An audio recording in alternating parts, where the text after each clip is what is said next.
Je m'appelle Antoinette. Peut-être que vous vous êtes déjà senti piégé, coincé dans une vie qui ne vous appartient pas vraiment. Si c'est le cas, je vous encourage à écouter mon histoire. Un petit j'aime serait apprécié pour que d'autres personnes trouvent aussi ce témoignage. C'est une histoire de famille, de secret, à la fin, de justice. J'ai toujours été une femme discrète. Mon mari, Pierre, lui, était tout le contraire, un homme solaire, aimant la vie, les rires, les amis. On s'est rencontrés jeunes, on s'est aimés, on a construit une vie simple et heureuse. On n'était pas riches, mais on ne manquait de rien. On avait notre maison, notre jardin, notre fille, Sophie. Sophie, c'était tout pour nous. On s'est saigné pour elle. On voulait qu'elle ait une belle éducation, qu'elle puisse réaliser ses rêves. On a fait des sacrifices, on a travaillé dur. Pierre était comptable, moi je tenais une petite mercerie dans le village. Et puis, un jour, Pierre est parti. Une crise cardiaque, foudroyante. Le monde s'est écroulé autour de moi. J'ai eu l'impression de perdre la moitié de moi-même. Les premiers mois ont été un brouillard, une douleur constante. Sophie a été un roc. Elle est venue s'installer chez moi, m'a aidé avec les papiers, les formalités. Elle a été formidable. Je ne sais pas ce que j'aurais fait sans elle. Puis elle a rencontré Julien. Un jeune homme charmant, ambitieux. Ils se sont mariés, ont acheté une belle maison en banlieue. J'étais heureuse pour elle. Mais petit à petit, les choses ont commencé à changer. Sophie et Julien venaient moins souvent, les appels se sont espacés. Quand ils venaient, je sentais une tension, une gêne. J'ai d'abord pensé que c'était moi, que je me faisais des idées. Que j'étais une vieille femme qui s'accrochait à sa fille. Un jour, Sophie et Julien sont venus me voir. Ils se sont assis dans le salon, et Sophie a commencé à parler. Elle m'a dit qu'ils étaient inquiets pour moi. Que je vivais seule, que je me faisais vieille, que je devrais envisager d'aller vivre dans une résidence pour personnes âgées. J'ai cru mal comprendre. Une résidence? Moi? Quitter ma maison, mon jardin, mes souvenirs? J'ai protesté, j'ai dit que je me sentais bien, que je pouvais encore m'occuper de moi. Mais Sophie a insisté. Elle a dit que c'était pour mon bien, que je serais entourée de personnes de mon âge, que je recevrais des soins adaptés. Julien, lui, est resté silencieux. Mais je voyais bien dans ses yeux qu'il était d'accord avec Sophie. J'ai senti une vague de tristesse et de colère m'envahir. Ma propre fille, poussée par son mari, voulait me mettre à la porte. Les semaines suivantes ont été un enfer. Sophie et Julien sont revenus à la charge, de plus en plus insistants. Ils ont commencé à me parler de ma maison. Que c'était trop grand pour moi, que j'avais besoin d'argent, qu'ils pouvaient s'en occuper. J'ai compris alors que ce n'était pas seulement de mon bien-être qu'ils se souciaient. C'était de ma maison. De mon argent. J'ai refusé catégoriquement. J'ai dit que je ne quitterais jamais ma maison, que je me débrouillerais. Mais ils n'ont pas cédé. Ils ont commencé à me faire du chantage affectif, à me culpabiliser. Sophie me disait que je lui faisais de la peine, que je l'empêchais de vivre sa vie. Julien, lui, est devenu plus agressif. Il me parlait de tutelle, de curatelle, de procédure judiciaire. J'étais terrifiée. J'avais l'impression d'être prise au piège. J'avais peur de perdre ma maison, mon indépendance, ma dignité. Je me sentais seule et impuissante. Comment ma propre fille pouvait-elle me faire ça? Comment l'homme que j'avais accueilli comme un fils pouvait-il se transformer en mon bourreau? Un jour, alors que j'étais plongée dans mes pensées, j'ai décidé de faire du rangement dans le bureau de Pierre. Je n'y avais pas touché depuis sa mort. C'était une pièce chargée de souvenirs, de papiers, de dossiers. J'ai commencé à trier, à jeter, à classer. Et c'est là que je suis tombée sur une vieille boîte en métal, cachée derrière une pile de livres. J'ai ouvert la boîte avec curiosité. À l'intérieur, j'ai trouvé des documents, des papiers bancaires, des relevés de comptes. Des comptes dont je n'avais jamais entendu parler. Des sommes considérables, placées dans des banques à l'étranger. J'ai eu l'impression que le sol se dérobait sous mes pieds. Pierre avait caché de l'argent. Beaucoup d'argent. Pendant toutes ces années, alors que nous vivions modestement, il avait amassé une fortune, sans jamais m'en parler. Pourquoi? Comment? J'étais abasourdie, confuse, blessée. Mais au fur et à mesure que je lisais les documents, j'ai commencé à comprendre. Pierre avait toujours été un homme prévoyant, méfiant. Il avait vu comment certaines personnes pouvaient être avides, manipulatrices. Il avait peur que, si je savais, cet argent puisse attirer les convoitises. Il voulait me protéger. Dans la boîte, j'ai trouvé une lettre, adressée à moi. Une lettre qu'il avait écrite il y a des années, où il expliquait tout. Il me disait qu'il m'aimait, qu'il me faisait confiance, qu'il savait que je saurais quoi faire de cet argent. Il me demandait de l'utiliser pour moi, pour Sophie, pour aider ceux qui en avaient besoin. En lisant cette lettre, j'ai senti les larmes couler sur mes joues. Des larmes de tristesse, de soulagement, de gratitude. Pierre n'était pas parti. Il était toujours là, à mes côtés, veillant sur moi. Et il m'avait laissé un cadeau inestimable, la possibilité de me défendre, de me battre, de reprendre le contrôle de ma vie. J'ai refermé la boîte, le cœur battant. J'ai pris une décision. Sophie et Julien allaient regretter de m'avoir sous-estimé. Ils pensaient que j'étais une vieille femme faible et naïve. Ils allaient découvrir que j'étais capable de me battre et que j'avais des ressources insoupçonnées. J'ai pris contact avec un avocat. Maître Dubois, un homme compétent et discret. Je lui ai expliqué ma situation, je lui ai montré les documents. Il a été stupéfait. Il m'a dit que j'étais dans mon bon droit, que je pouvais récupérer cet argent, que je pouvais même attaquer Sophie et Julien pour tentative d'abus de faiblesse. Mais je ne voulais pas les attaquer. Je voulais juste qu'ils me laissent tranquille. Je voulais qu'ils comprennent qu'ils ne pouvaient pas me manipuler, me voler, me mettre à la porte.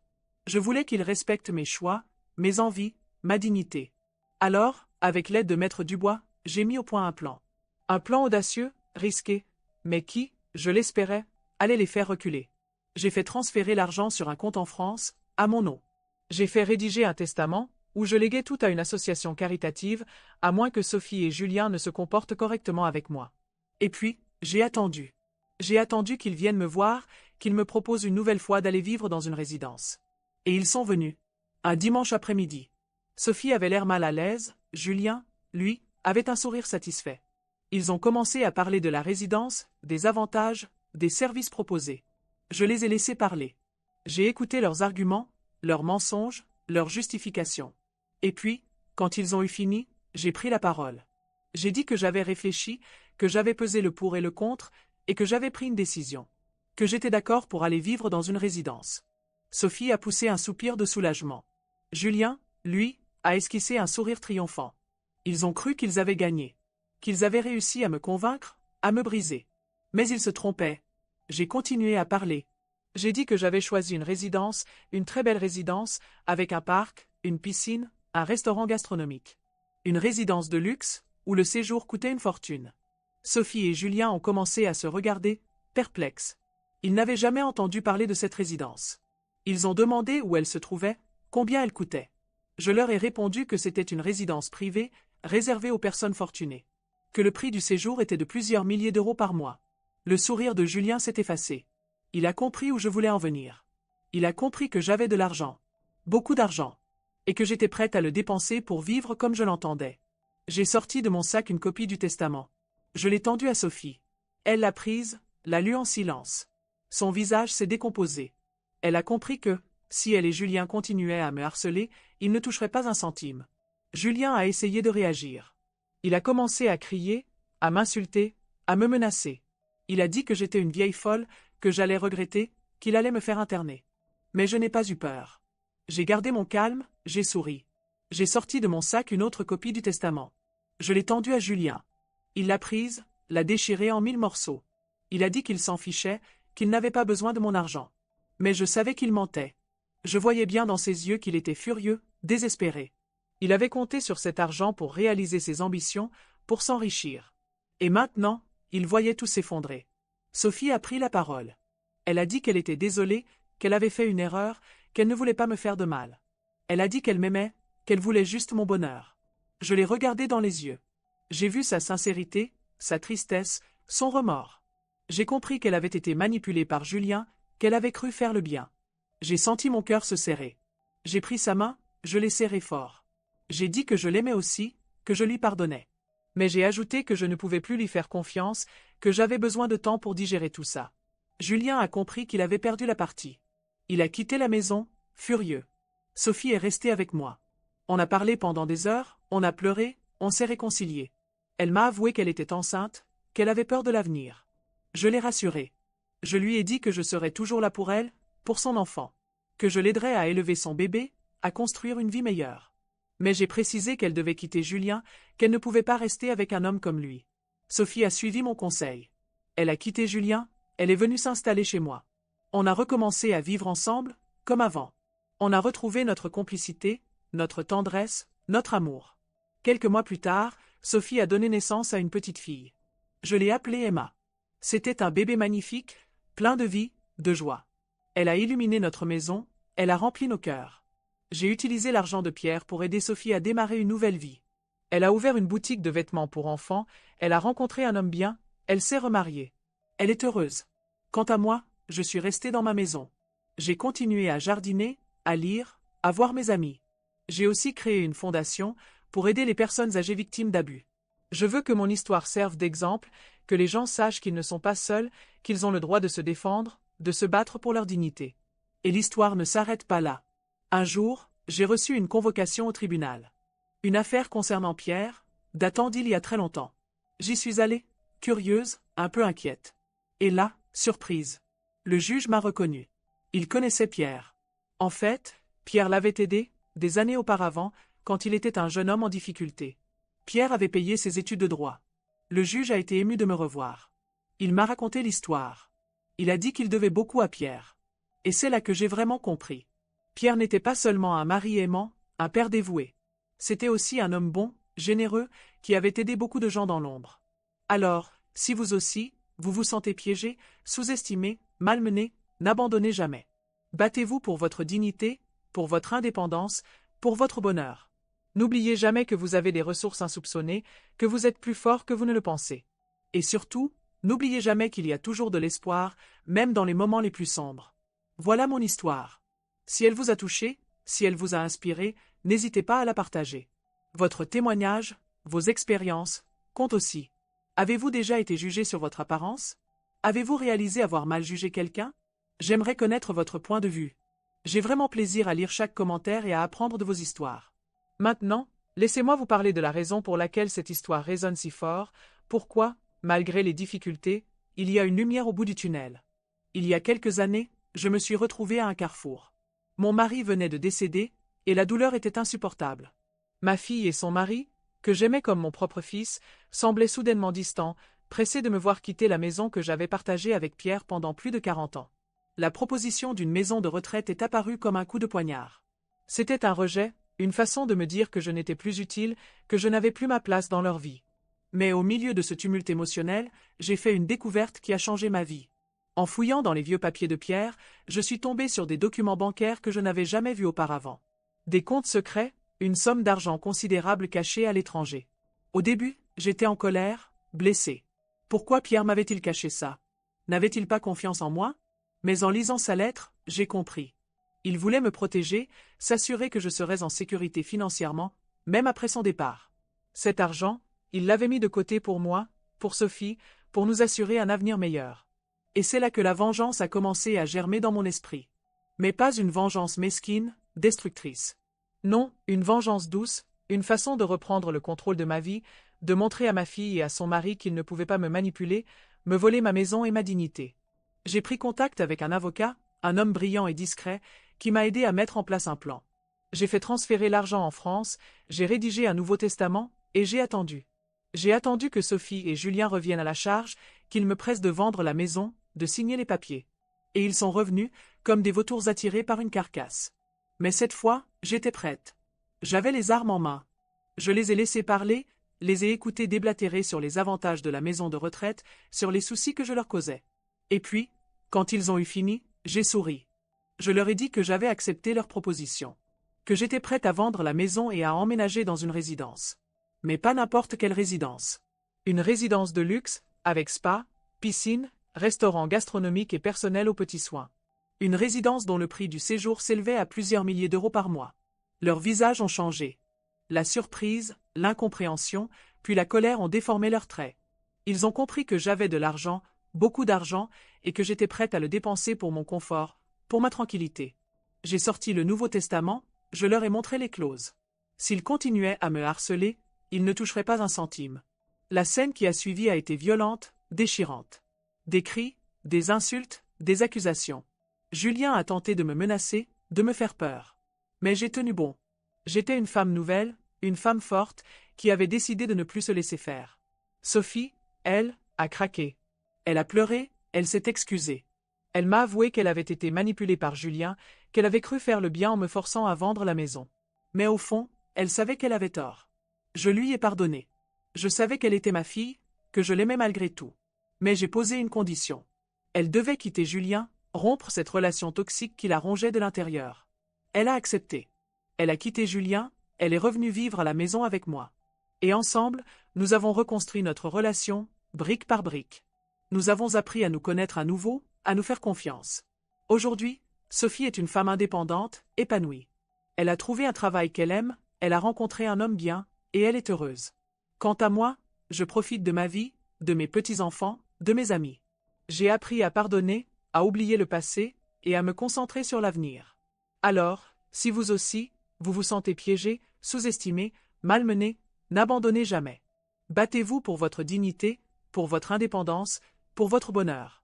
N'oubliez jamais que vous avez des ressources insoupçonnées, que vous êtes plus fort que vous ne le pensez.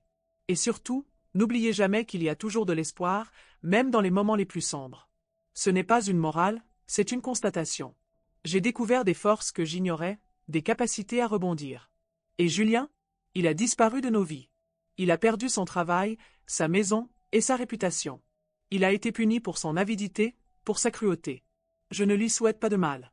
J'espère qu'il a appris de ses erreurs, qu'il a compris qu'on ne peut pas construire son bonheur sur le malheur des autres. Cette histoire, c'est mon histoire. C'est une histoire de trahison, de résilience, de vengeance, mais surtout d'amour et de pardon. Une histoire qui montre qu'il n'est jamais trop tard pour reprendre sa vie en main, pour se battre pour ce qui compte vraiment. C'est pour ça que je me suis senti obligé de la partager. J'espère qu'elle vous a inspiré, qu'elle vous a donné du courage. N'hésitez pas à la commenter, à la partager avec vos amis.